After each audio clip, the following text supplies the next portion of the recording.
We're glad that you chose to spend part of your week learning and worshiping along with us. So I'm excited to kind of continue the conversation that we've been having from the book of Mark. And so if you weren't here, I'm catching you up on the last couple of weeks. We were in Mark chapter 4 a few weeks ago, and Jesus was teaching parables, and there's so many people that gather in front of him that they're on the shore, and he gets in a boat and he pushes out away from the shore and he teaches across the water. And so he taught a few different parables there, and he gets done teaching that day. He's a little bit tired. He wants to get away, and he says, let's take the boat and let's go to the other side of the lake. And so they get in the boat, they go to the other side of the lake. On the way there, they encounter a storm. And this wasn't any normal storm. This was, Mark calls it a fierce storm. And it's so bad that the fishermen in the boat are freaking out. They don't like what's happening. The boat is taking on water. They actually run to Jesus in the bottom of the boat, and they say, don't you care that we're going to die? That's the question they ask Jesus. And so Jesus kind of comes out and he calms the storm and things get better, but they continue across on the way over. They get to the other side to a region called the Gerasenes, and there's a man there who's possessed by thousands of demons. And so when Jesus encounters this man possessed by thousands of demons, he casts the demons out into the pigs. The pigs run off the cliff. All the bacon is wasted. And so then they come back and they figure out what's going on. The people in the area, they don't like what Jesus is doing. They're actually really upset at him, because he came along, he changed what was normal for them. He got rid of the pigs that were valuable to them, and they asked him to leave. But the man who is possessed by thousands of demons, he comes and says, Jesus, can I go with you? And Jesus' answer is interesting. He says, no, he says, go home.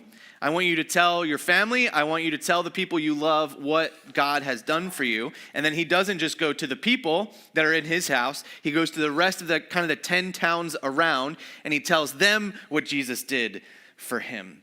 And so Jesus gets back in the boat, and then this is where we're going to pick up the story here in the second half of Mark chapter 5. But I want us to know all that. I want to recap that, know where we are in this situation, because the last 24 hours for Jesus has been pretty eventful.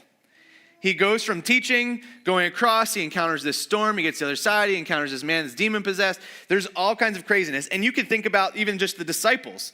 They're along for the ride. They keep following Jesus, and these crazy things kind of keep happening. And so this is a very eventful time in the ministry of Jesus. And so we're going to pick up, like I said, in the second half of chapter 5. If you want to, I'll show you the follow-along code here in just a second. So if you want to follow along there, you scan that with your phone, take it to our website. All the verses and notes will be there. You can also obviously follow along, be on the screen for you as well. So Mark chapter 5, starting in verses 21 through 23, this is what it says. Jesus got back into the boat again. So this is after he leaves where the demon-possessed man was. And they went back to the other side of the lake, where a large crowd gathered around him on the shore. So again, Jesus shows up, large crowd. This is the way it goes all the time for him. He shows up, he starts teaching, large crowd shows up. Then it says, then a leader of the local synagogue, whose name was Jairus, arrived. And when he saw Jesus, he fell at his feet, pleading fervently with him.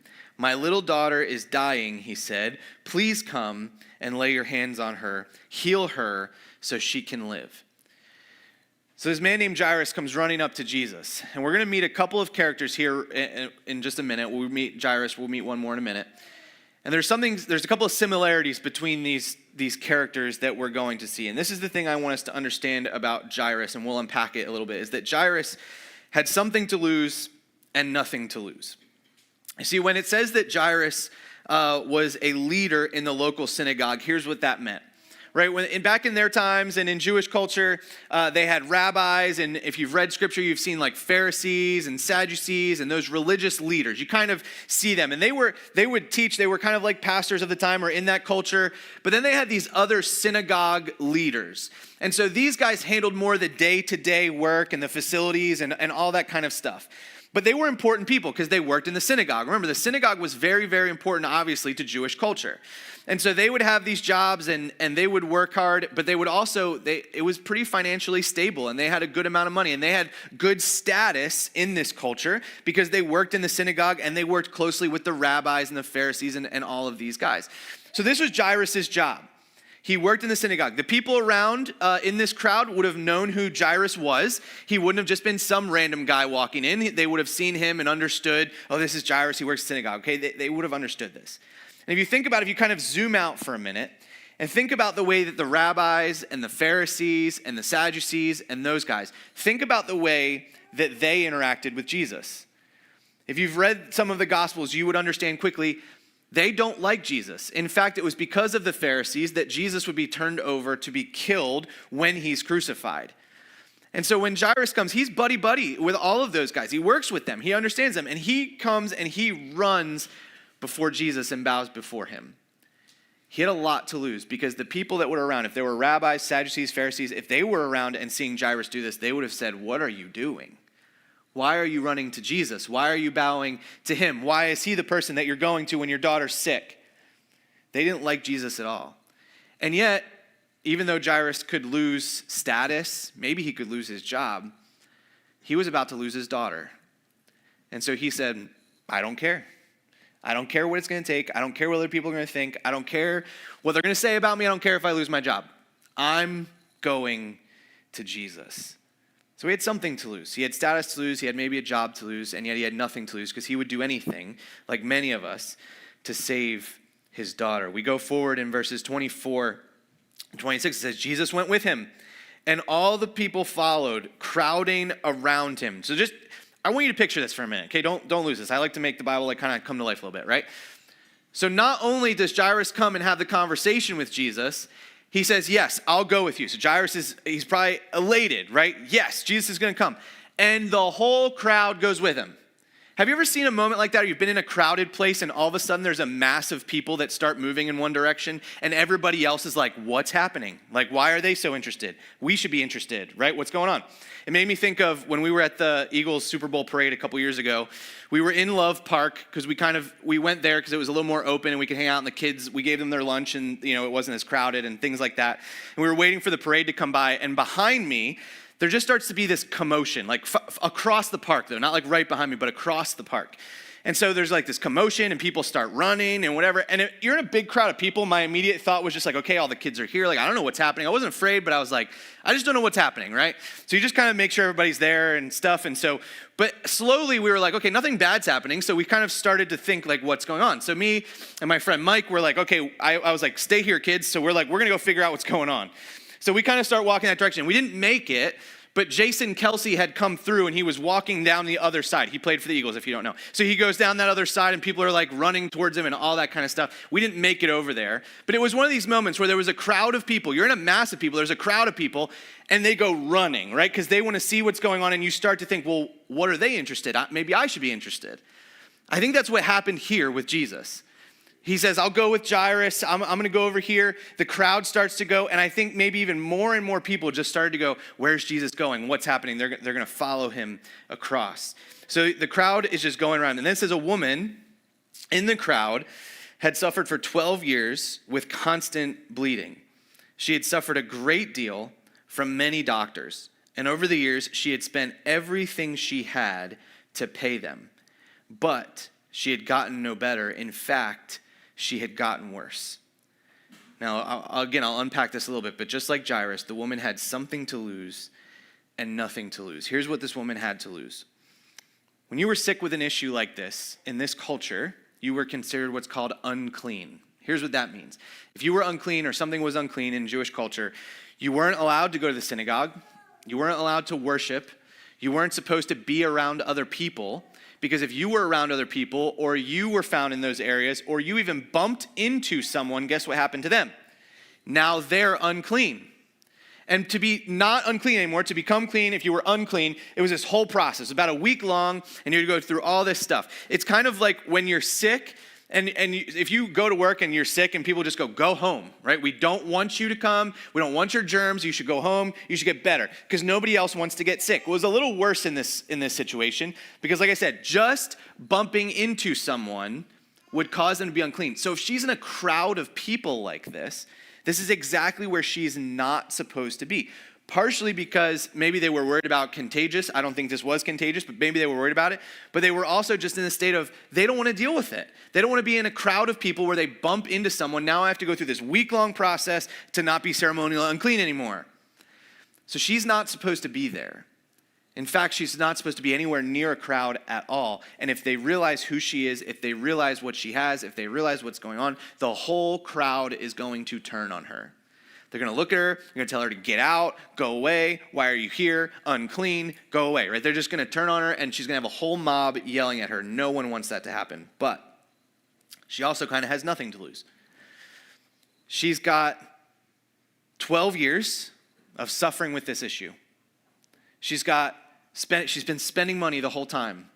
And if she's got this issue, maybe, we don't know. We don't know the whole story, but maybe she doesn't have a husband, maybe she doesn't have a son, maybe she doesn't have a brother. And in this culture, you needed someone connected to you who was male to be able to kind of exist and continue because they did the work and all of this stuff. And so if she's gotten these issues and she's spending all this money, she's not in a good shape.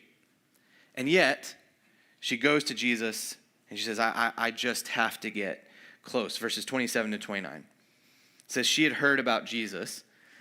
So she came up behind him through the crowd and touched his robe. For she thought to herself, if I can just touch his robe, I will be healed. Immediately the bleeding stopped, and she could feel in her body that she had been healed of her terrible condition. Listen, this is what's true in this moment for this woman, right? The slightest contact with Jesus changed her life. Sometimes when we want to interact with God, we want a connection with Jesus, we want to reach out to him, or we want a prayer answer.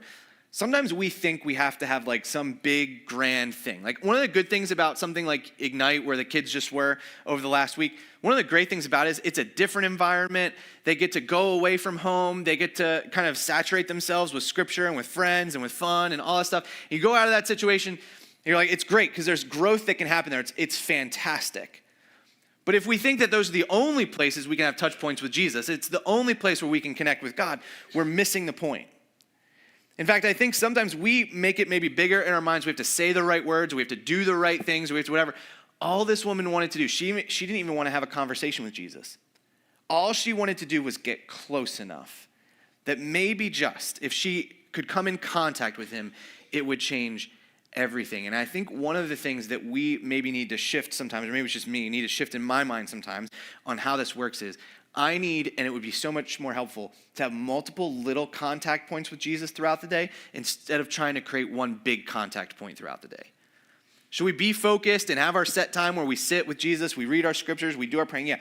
But are there touch points along the way? Do we allow Jesus to influence just the smallest little moments? Because all it took for this woman was one small touch of his robe. And it changed everything. And it's very interesting, you think about what happened with her and Jesus, and you think about what we talked about over the last couple weeks. I'm going to reference it a couple times today. But Jesus comes in contact with the storm. It was a fierce storm, great calm, like that. It wasn't just like it blew out. That storm that came through yesterday, it was like, it's coming, and then it's like gone, but it took a while. It wasn't like that. Just gone, because Jesus told it to. Those demons that were possessing that man, he didn't get rid of them one by one. It didn't take a while, like to cast out 2,000 demons or whatever he had. Automatically gone. This woman touches his robe, automatically gone. It wasn't as though she thought, oh, maybe tomorrow I'll wake up and I'll feel better. We've all felt that way, right? I just need to sleep, I'll get better. It was gone in a moment because that one little contact changed everything. Sometimes we need those little touch points throughout the day. Verses 30 to 31 says this. Jesus realized at once that healing power had gone out from him. So he turned in the crowd and asked, who touched my robe? His disciples said to him, look at this crowd pressing around you.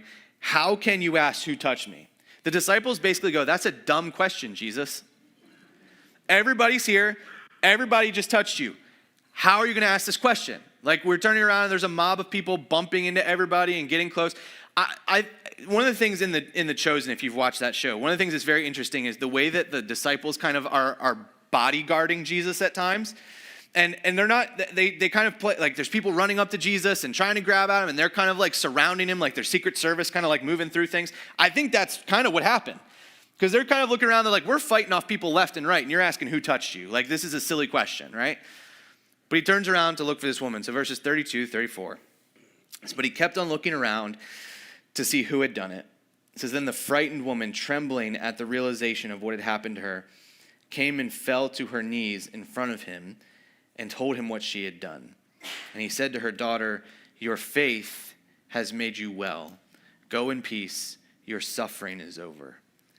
Now, it's interesting when she realizes, I gotta fess up to this. I really think she was planning on not having any conversation with Jesus at all. She's just like, I'll just go touch his robe. I'll disappear. He'll never know. I'll get better. I don't even need anybody to know I was here. I'm just going to disappear into the crowd, and it'll be no problem. But when Jesus turns around and looks around and says, who touched me? And she realizes, I got to actually own up to this, right? There's nowhere to hide anymore. It says she's scared, right? She comes, maybe she thinks he's going to be mad at her. Maybe she thinks he's going to undo what he just did. I don't know. But she's scared. And so she bows before him, and he just says, daughter, your faith has made you well. That's an important phrase. It's an important phrase to understand what he says there. He says, your faith has made you well. It was the fact that she was willing to come, the fact that she was willing to connect with Jesus, the fact that she believed, if she would, that it would change things. He says that's what made her well. One of the interesting ways I've heard it talked about recently, I've heard a couple pastors say it this way, it's been really helpful. And he says that one of the ways Jesus works with us sometimes he actually partners with us in our faith. And because we have faith, he says, I want a partnership with you. Something's going to happen because of this. And God can do whatever he wants, whenever he wants, for whoever he wants. It's not a magic code we've got to figure out. And yet at times, when our faith is present, God says, I'll partner with you in that. And I think that's what Jesus is saying here. Now there's a flip side to this story I really want us to catch. And that's this. It's possible to see and experience Jesus without any change in our lives.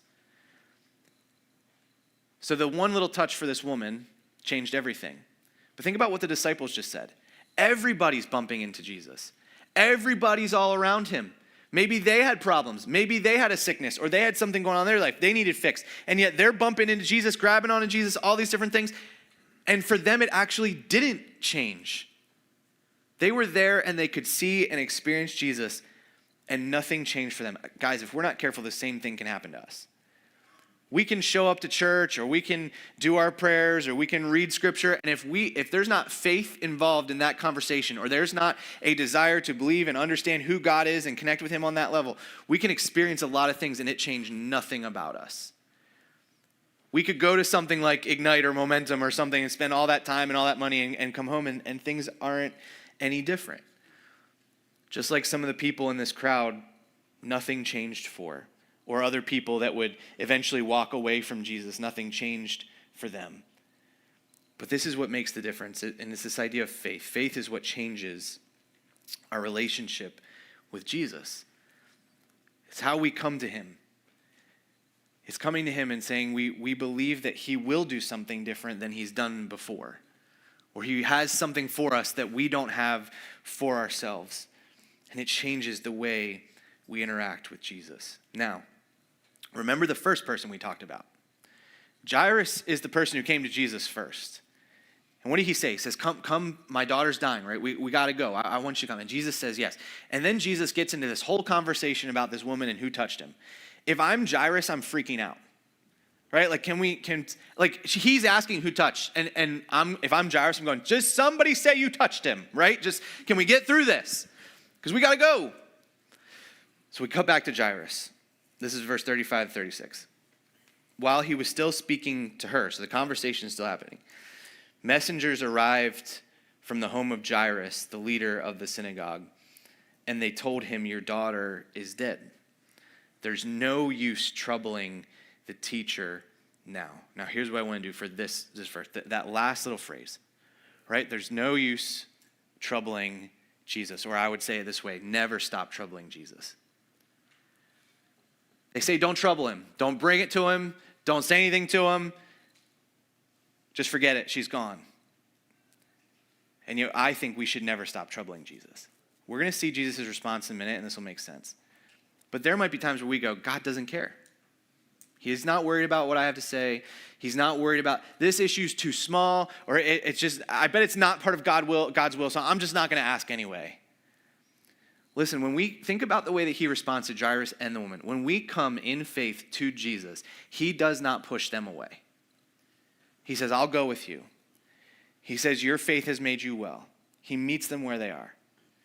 don't ever feel like you need to stop troubling God, or your desires or your prayers in faith are not good enough or are not worth your time. Never stop troubling Jesus. And this is the second part of verse 36. This is what it says. But Jesus overheard them and said to Jairus, don't be afraid, just have faith. It says, don't be afraid, just have faith. Now, here's the interesting thing. If you look at the words, we're not going to do the whole study, but if you look at the word used for overheard in Greek, it's actually the same word as ignored. So if we read it a different way, this is the way it would read, right? But Jesus ignored them and said to Jairus, don't be afraid, just have faith. So whether it's overheard or ignored, it doesn't matter. But here's the idea. Jesus hears these people coming to Jairus and saying, don't bother him anymore. And he looks at Jairus and he says, ignore them. Don't listen to them. He says, don't be worried. Don't fear, because even if this is true, don't be afraid. He says, just have faith. Now listen, this is a big thing to say. It doesn't seem like if you're just reading it. But what did he just say to the woman? Your faith has made you well. Now he looks at Jairus and says, now you have faith. You saw what I just did. Now you have faith. So don't be afraid, just have faith. So he goes on, verses 37 and 39. So then Jesus stopped the crowd and wouldn't let anyone go with him except Peter, James, and John, the brother of James. So here's the thing. He goes, crowd, you're all staying. Forget it. Disciples, block them all off. I don't know if they made a roadblock or what they did, right? They just said, nope, you're not coming. He takes Peter, James, and John with him, and Jairus, and they just go. So it says, when they came to the home of the synagogue leader, Jesus saw much commotion and weeping and wailing. He went inside and asked, why all this commotion and weeping? The child isn't dead. She's only asleep. Now, here's what this means. For us, we read this and we're like, oh, there's all this commotion. They're crying. They're upset. Little girl just died. Sure. We would understand why they're crying and they're upset. It makes complete sense. But this is deeper than that. This is what this is actually telling us, is that the professional mourners had already arrived. You might say, what is that? Here's what would happen in this culture. They actually paid people, when something bad happened, they would pay somebody to come to their house, and they would be weeping, and they would be wailing, and they would play instruments so that everybody knew something bad happened at your house. This was what you did. It was customary. And the more money you had, the more people were there. Imagine this being your job. Anytime somebody passed away, you just show up and start crying at their house. That was your whole job, and you got paid for it. Or you show up and play your flute, and you get paid for it. This is what happens when Jesus said, when it says all this commotion was there. It means all these people were already present. The mourning process has already started, and there is a congregation of people crying and wailing and playing instruments. And it's so interesting because Jesus just shows up and says, why all this commotion and weeping? He goes, why are you guys here? I love when Jesus plays dumb like this. Like, I love when he just, because he's gonna stick it to him in a great way in a minute. Why? She's just asleep. So here's their response. This is very interesting to me. Verses 40 to 41. It says the crowd laughed at him. Could you imagine? Now, they weren't there to see the last 24 hours for Jesus. He calmed a storm. He casts out thousands of demons. And he shows up and goes, the little girl's just sleeping. And they laugh at him because they don't believe what he's about to do. But he made them all leave. He goes, we don't need you guys anymore. Get out. He took the girl's father and mother and his 3 disciples into the room where the girl was lying. Holding her hand, he said to her, Talitha cum, which means little girl, get up. So he walks into her room and tells her to get up. Now here's why those people laughed, right? And I want us to kind of grab onto this. People who have not experienced the life-changing impact of Jesus will laugh at his power. I guarantee the disciples didn't laugh when Jesus said, she's just sleeping. Because they just experienced him calm the storm. They just experienced him cast out thousands of demons. They didn't laugh. But the people who had never seen what Jesus could do, they will laugh. And here's the thing. Sometimes, just the reality, sometimes if we put our faith and trust in Jesus, people are going to laugh. Or maybe they won't audibly laugh, but they'll ask, well, why would you ever do that? Or why would you believe this? Or why would you make that decision? Or why would you make this a part of your plan? Or why would you go to that place?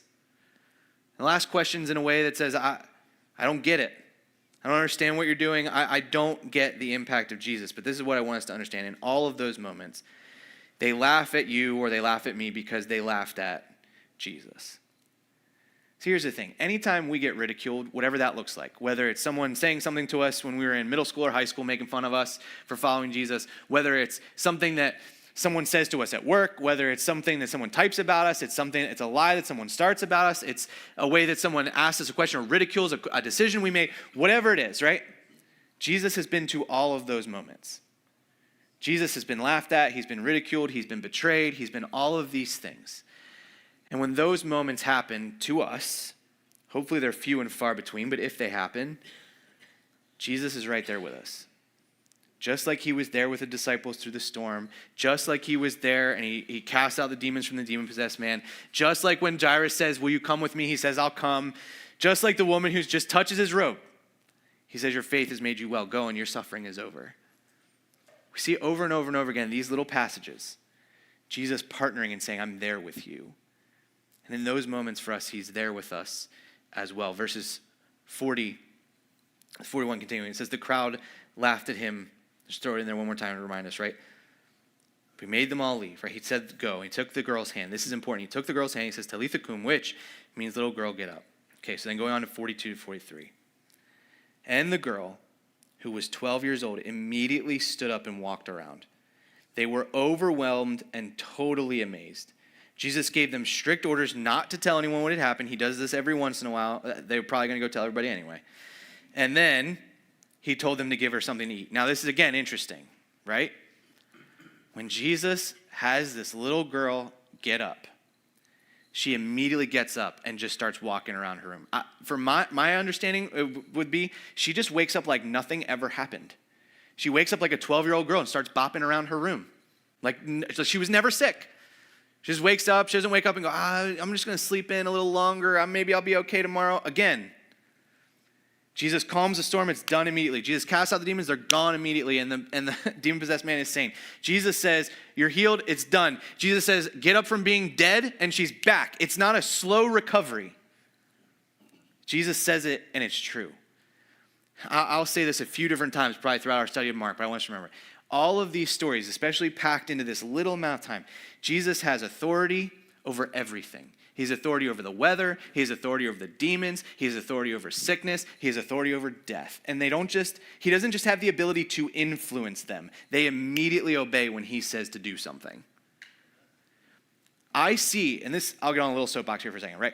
I see people too many times say Jesus wasn't God or he didn't say he was God.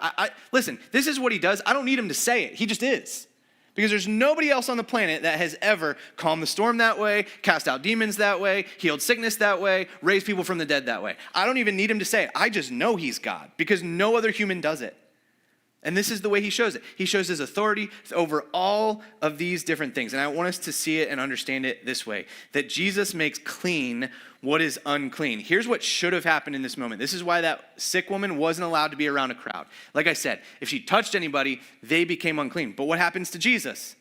She touches him and she becomes clean. Not that he becomes unclean like any other human, but she becomes clean. He removes that uncleanliness from her. Jesus makes alive what is dead. Notice again, he doesn't just walk into the little girl's room and say, get up. He touched her. So in this one day, Jesus is touched by a sick woman that should have made him unclean. He touches a dead body, which again would make him unclean. Not unclean. Not dead. Now she's alive. The opposite happens. And Jesus makes peace in the chaos. We talked about this last week and just over and over again through the storm, through the demon-possessed man. And then when he walks up to Jairus' house, it's chaos. There's people crying, there's people wailing, there's instruments being played. Why? Because she's died. And yet when Jesus leaves, nobody's crying, nobody's wailing, and all the instruments are gone. I hope Jesus walked out. This is what I would do. Jesus is better than me, so he wouldn't. I hope he walked out Jairus' house and just winks at those people and keeps on walking, right? See, told you. You laugh at me? Nuh-uh. I'm going to change everything. And he changes every aspect when he walks in this. So here's what I want to do is we kind of turn the corner and wrap up the conversation. There's two things I want to point out that Jairus and the woman knew. And there's three things they did that I think can really help us understand how we can do this too. So what did Jairus and the woman know about Jesus? Number one is this. They knew they didn't have the answers. We get this clearly laid out for the woman. I think Jairus probably went down some of the same road. His daughter's dying. He would exhaust every opportunity, every avenue he knew to fix that. And nothing worked. No one had answers. The doctors couldn't fix it. The doctors didn't know what was wrong. People had prayed for her, and it hadn't changed yet. But he didn't have the answers, but he knew where to go. The woman with bleeding issues, same thing. Paid all that money, doctors trying to help her. Things get worse. They didn't have the answers, but simply this, right? The second thing they knew is that Jesus did. And they knew Jesus did in a way that made them do something about it. Not just that they could know it, not just that they experienced it and they went, oh, Jesus could do that for somebody else, or Jesus seems good at those things. They knew it in a way that caused them to move when they needed to move. And they went to Jesus and they found him. I don't know how the conversation got to them when Jesus comes back over. He comes across the water, shows up in the crowd, and how did word get to them? I don't know, but I'm pretty sure when the word got there, they dropped everything and just chased Jesus down. And it would have meant pushing through a crowd. Have you ever had to do that? You just shove your way through a crowd to try and get something. You feel like a jerk, but you're like, I don't care, right? I'm just going to go. This is what they had to do to get to Jesus. So they knew he had the answer. So what did they do? Here's what they did. Number one, they did this. They bowed before Jesus. This was weird for Jairus. He comes and he bows before this man. He's one of the leaders in the synagogue. And he comes and bows before Jesus. When Jesus says, who touched me, right? And she has to fess up to it. She bows.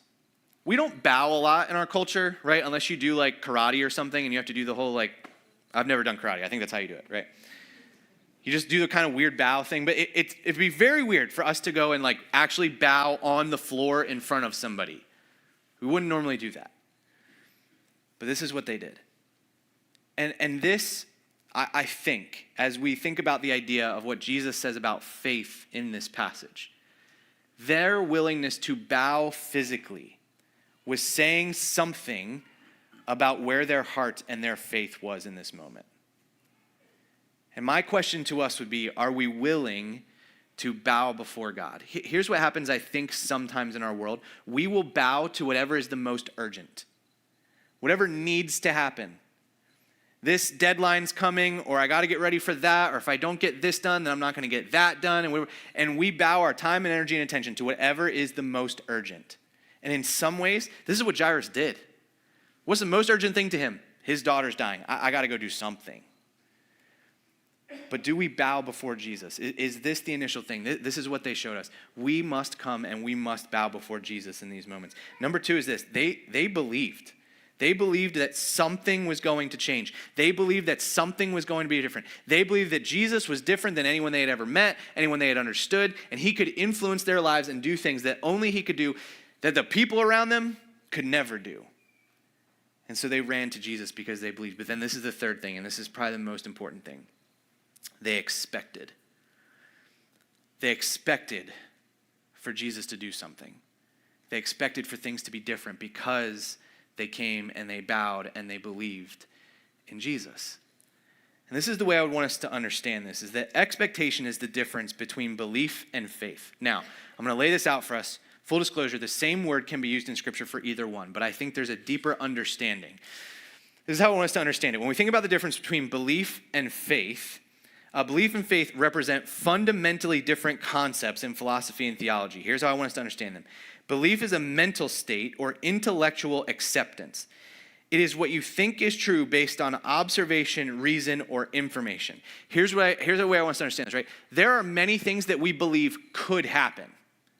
If I came to you and said, do you think it's going to rain today? I don't know what the forecast says. I don't think it's supposed to, but it could, right? You'd be like, it could. Right? I believe it could. If rain showed up, you wouldn't be astounded. I can't believe it's raining, right? There's a belief that it's possible. But it's a different thing to have faith that it's going to. And this is the way we have faith, or the way that I would want us to understand faith, is faith is an action and a wholehearted commitment. Listen, you don't go and bow before Jesus without a wholehearted commitment.